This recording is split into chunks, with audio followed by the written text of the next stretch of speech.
Welcome back to the channel. So we're out again.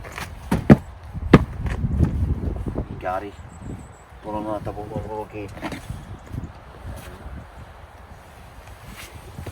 Just off the side of the 82, so there's a wee clue where we are. We're hitting through the Chroin hills and Caisteal and Beinn.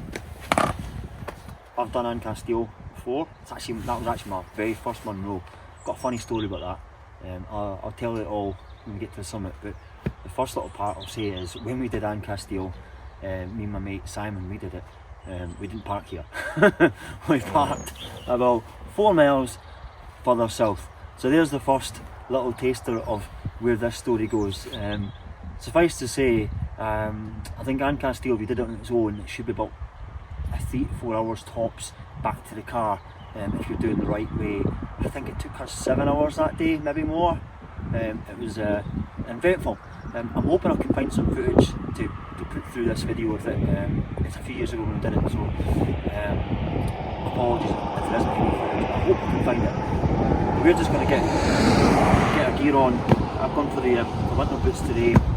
Snow's on the top and the gaiters are going on as well, because there is a boggy section when we come off the second Munro. Also, just like the last time we did the Munro bagging, that little double we did 2 weeks ago, we are going to have a wee bit of a scramble to deal with going up Beinn, Chroin, which is a wee section a wee bit of exposure there as well, so the 360 camera will come in handy there. At the moment the forecast is giving us, you can see here, a bit of cloud, a bit of blue sky, potential for it to be dry at least, with little spots of sun, and according to Mountain Weather Information Services, a 40% chance of a clear summit. I like those odds, so we get 2 Munros to do. 14k is the route, so without further ado, I think me and Gary want to get our gear on and get cracking, and let's join us on the route.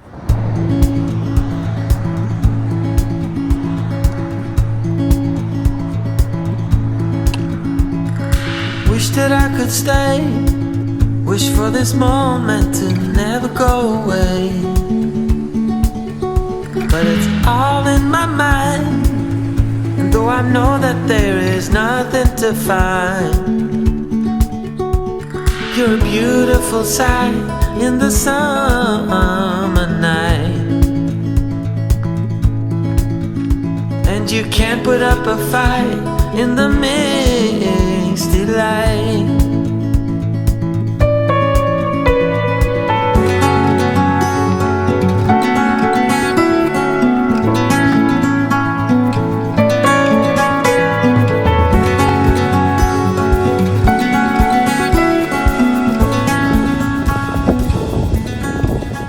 Alright, well that's us at a height of 624 metres.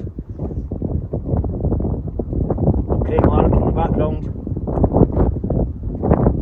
Bit of snow, that great as well. It's lovely. I'm expecting a wee drop of snow just at the top of Caisteal, and maybe just the last 50 metres or so. As you've seen in the footage I'm putting up, there's a wee sections here where you come out a little over the bog, and there's a wee bit of rock, wee up a bit. Feels quite nice. But as it's starting to come up, it's looking like a couple of days, just a bit misty. Might not be drone worthy, but I think we should get up to this summit. We're going to push on, hopefully in about 20 minutes or so for us. So, onwards and upwards as we say, let's get going.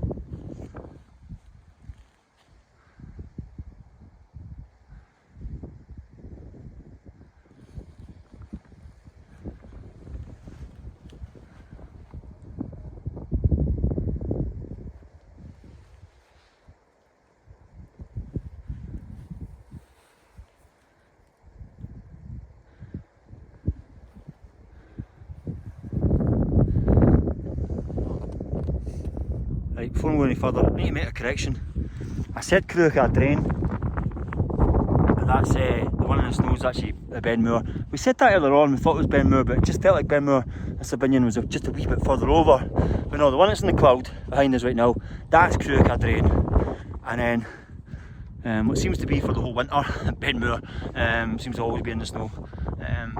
We look like we're missing the snow by the way the clouds are moving. We're in and out. We could have clear summit, everyone else is getting clear summits. It's blowing. It's so fingers crossed, here we go.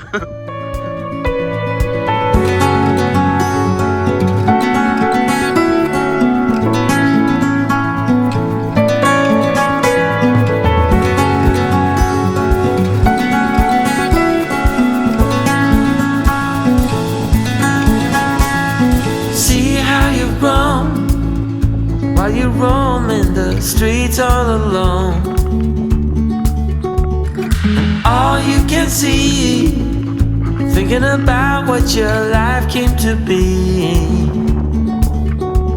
You're a beautiful sight in the summer night, and you can't put up a fight in the misty light.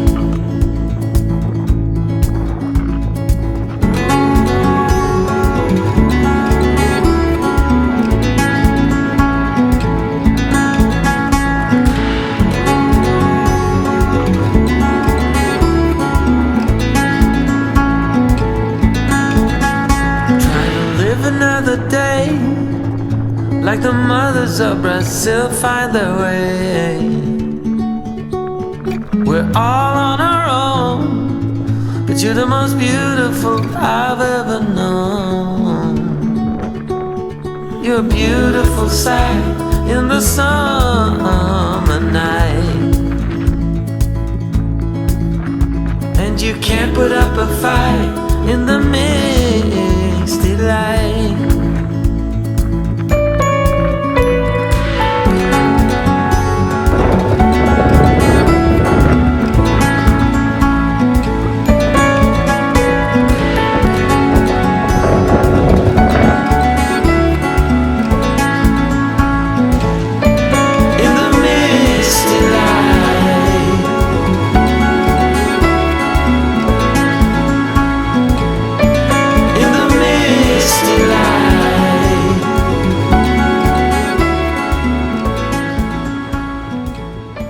So I didn't stop at the summit of Caisteal. That wind was just brutal.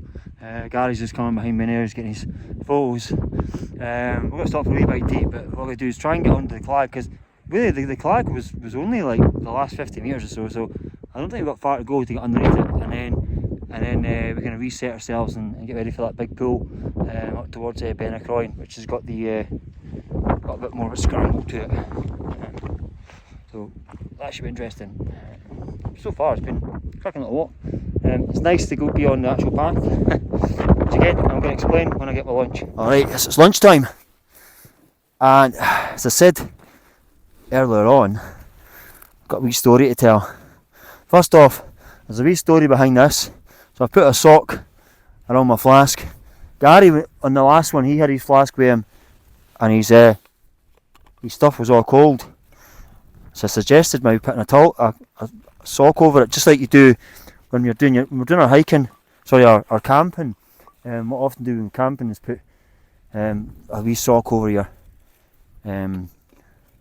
gas, and it just helps keeps it warm. So, moment of truth. Oh, yep, very warm indeed. Gary's just binned his because it was freezing. Wanted to use tin foil, so I'm going to go with the socks the way to go. Alright, now I've got that out of the way, let's give you the story. So like I say, I've done Caisteal before. It was a Hogmanay a few years ago, me and my mate Simon. It was my first Munro, so it was very much a case of letting Simon take the lead, and he was guiding me through it. Weather was awful. The weather was better on the actual hog on the first, but he couldn't do it, so we decided just to go and get it done. First off, we parked, like I say earlier on, we parked at a different spot than we parked here today. I didn't know any better at the time, so Simon took the lead and we cracked on up. There was no path. We were never on a path. Being a novice, I mean, I'm used to corbett's. I do a lot of corbett's, and I've been doing corbett's for years. And corbett's typically don't have a great path, so I didn't really think anything of it. I just felt, okay, this is what munros is. It's more hardcore, eh? It's more a hardcore version of a corbett, eh? So we're over it on the south face here, and then we start getting to parts that were literally like jumping over gaps, like they were straight down. And he's like, it's just up here, just up here. And I'm thinking, you know where you're going. Eventually we got ourselves up to the summit, and we could see there's a bit of a kind of path there. And that was the first time we'd seen any form of path at all. I remember coming down here and coming down over this bit behind us, and then we hang on the left rather than going right up towards Beinn. I don't know, I think we just changed our minds at that point because of how long it took us and how wet it was. But then this is where this point, just to add this to this, it was my first Munro, so Simon had put his brand new jacket and Gore-Tex. The thing was beading, like you could have gone all day and it wouldn't have got wet. Me on the other hand, I was soaked through. I could feel my boxers soaking by this point in time. My arse was wet, everything. My boots that I was wearing, they were soaked through. I was just a ringing mess. I was ready for getting home. So we come down onto no path again, and then we're just all along this. We're kind of zigzagging through these fields. And I'm looking over to him and I'm thinking, right, is he just blagging this now? So I stopped him and I'm like, do you care where you're going here? And he's like, well, and he pulls out his map, you know, and this is the next point I'm going to get to. Pulls out his map and his compass and he's like, well, I was like, no mate, where's the car? And he starts pointing. I'm like, no, it's way over there, the car. Pulls out Google Maps and I was like, look, it's there. I thankfully I'd put a wee marker on it, so I knew where the car was. And we were basically almost like 3k in the wrong direction to where we should have been. So the single Munro that you'd normally take this about 4 hours, I think, on a normal day. Overall, it took us about 7 hours, I think it was. At the point where his wife was even phoning him up, going, "Where are you? Should be home." And we should have been home long before it. To me, and just to finish it off, if you know this area, you'll know what I mean. There's a huge waterfall that falls into the River Fallon, and we were on the wrong side of it. And by this point in time, there was no way to go. It was also that spell between Christmas and New Year a few years back where it just bucketed down for days and days and days. So it was just, you couldn't have picked a worse time to be doing it. So we've tried to find the best place to ford, and anywhere was knee deep. And I reached the point where we were going, we need to get back, you know. It was Hogmanay and he was going out. I had a wee table booked. I was staying over in Glasgow for the night, so I had a wee meal for myself booked. So we just waded over the water. I hope I've got the footage that you're seeing right now, because it was hilarious. So we got back to the car and we were just two drunk rats. I think I remember, I could be wrong here, but I'm pretty sure I was sat in my boxer shorts, still soaking on the way back. And bear in mind, I wasn't going home, I was going back to a hotel, so I didn't have to walk through a hotel lounge. So, like I say, first Munro, funny wee story there. Things I took from that one is, yes, paper maps are great, compasses are great, but you got to know where your starting point is. Otherwise, what you get to do with them? Also, having the right gear. I spent the next 2 months after that changing all my gear, making sure that I was happy with what I was doing, and being sure that it wasn't just one person in the party knew the route. Making sure everyone in the party was familiar with the route. So when you plan a route, when there's two of us or multiple, you send videos and maps to each other so that you all have an idea. That way, someone like myself isn't walking along behind like a clueless, no shoot to go. So there's my wee story for these. I've got to finish our lunches and then we can get Beinn done.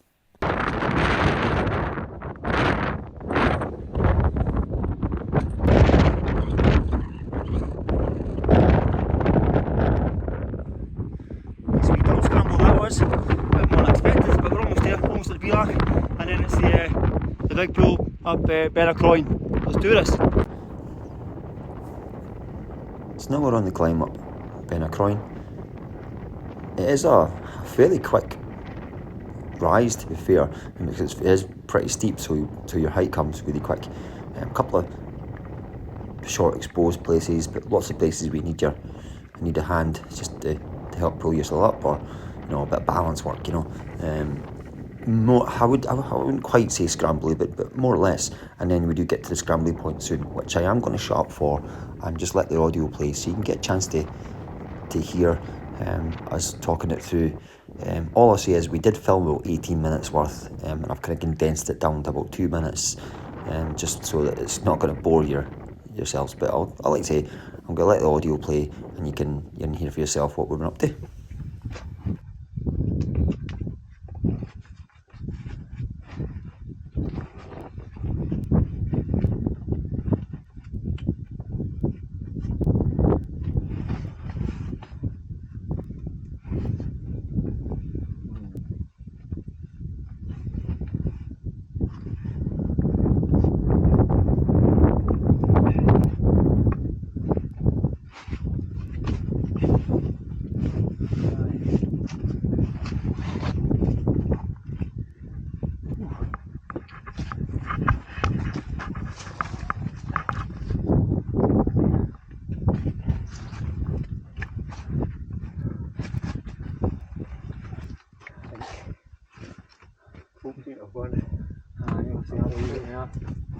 Just lean into the rock.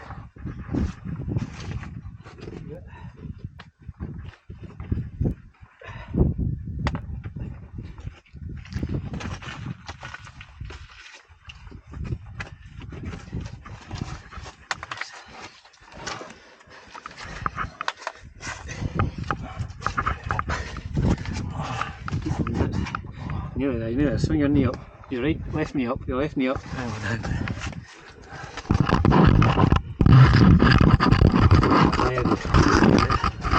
See where your left hand is, Robert. Right. That bit there. Pull yourself up in that rope. Right, then just tip for a second and get yourself together. Aye. Right. Thank you.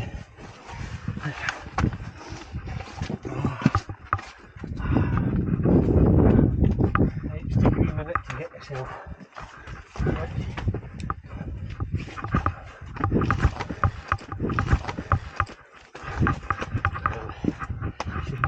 You're right. Aye. Alright.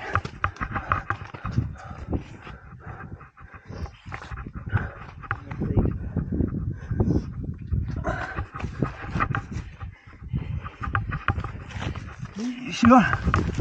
Thank you.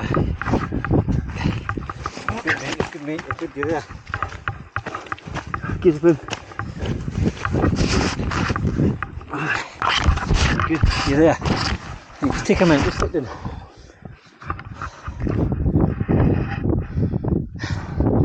Aye, that was the bit I was worried about. I've done it. We don't go back with that way, do we? No. Nah.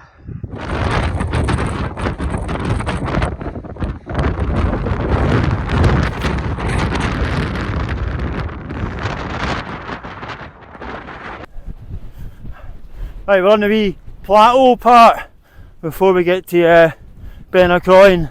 That was an interesting scramble. I know hardened mountaineers will bounce up that like Bugs Bunny. That was tough going. And once again, I needed Gary, otherwise I wasn't getting up there. I was stuck. But wind's gone up, so again might not be a long stop at the summit, a shame. But it's borderline, you can see the clouds moving, we're borderline getting it clear. So let's see what we've got the next 5 minutes or so.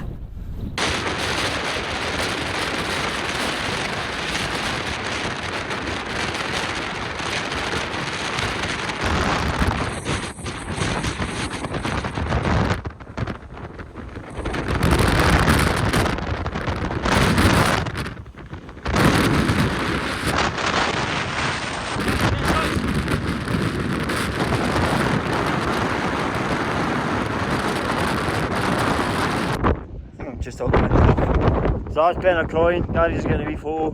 Be checking that one. Oh wow! Christ knows what these winds are like. I never broke the wee thing. I didn't think it was that bad. So I never packed it, but holy hell! That is brutal. So we're just gonna get moving, get down. We really want to get the drone out, but maybe on the way out, I don't know. But right now, it's more of a case that we have to get moving because this wind is blasting us. Coming off the height of Beinn, for us we're about 700 metres here, and we do start to get a cracking view going up Tyndrum to Craiglara area. On a clear day we'll be seeing all the way past the Bajorky Hills and the start of Glencoe. As it opened up for us at certain spot points, we could see where we'd been recently, the Black Mountains, Stognabar, etc. You still have these little sections of hands on rock, watching your step as you're coming down. Kind of gets you that feeling of reminding you that we've been on a mountain. If you're doing this clockwise, it would be almost like your first little tease to what's to come. I would still say that I think doing it anti-clockwise for me would be the route I'd want to do again. I don't think I'd want to do it anti-clockwise, but I don't know, maybe we'll try that at some point. And then the last section you have on the walk is like 3.5k almost walk down this valley here, which is pretty much a boggy and slippy path. But one more water crossing to go, and then that's us.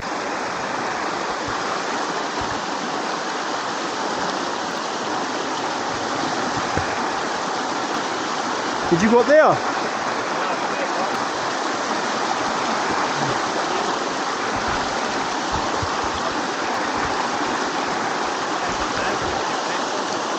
That's not that.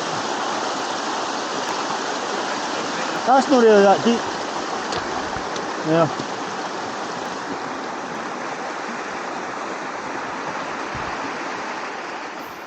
All we have left to do from here is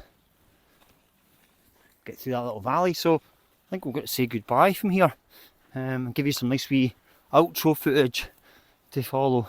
Just for the record, I was just thinking this on the way down, that was me now completed the Craiglara Hills, so that is from south to north. Beinn Harbour, then these two, which is Caisteal and Beinn, the two that me and Gary did a couple of months ago, Bentulachen and Currachdrain, and then the ones we put out had the snow on it, Munro and Beinn. I think that's up to 47 now for me as well, so quite chuffed. I was hoping for 50 for the year, maybe haven't. I don't know if I've got many more times I can get out this year, bar maybe a local camp, which I've not done any camps for a few weeks. Alright, anyway, I'm going to say goodbye from Moffat Mountain Adventures. Hope you enjoyed the footage, hope it came out well. No idea yet, we'll find out when we come back. Like I say, I'm going to leave you with a bit of outro footage that we hope you like. Stay safe everyone, see you on the next adventure. Bye bye. Staying at home, turn off the phone, I will listen to you. You lay in the sheets, you hold on to me like I'm already gone, and whisper your words like secrets written in an old moleskin. Look up above, the sunlight seems like it is gonna break in, and something ain't right. Yeah, something ain't right. Oh, something ain't right. Something ain't right.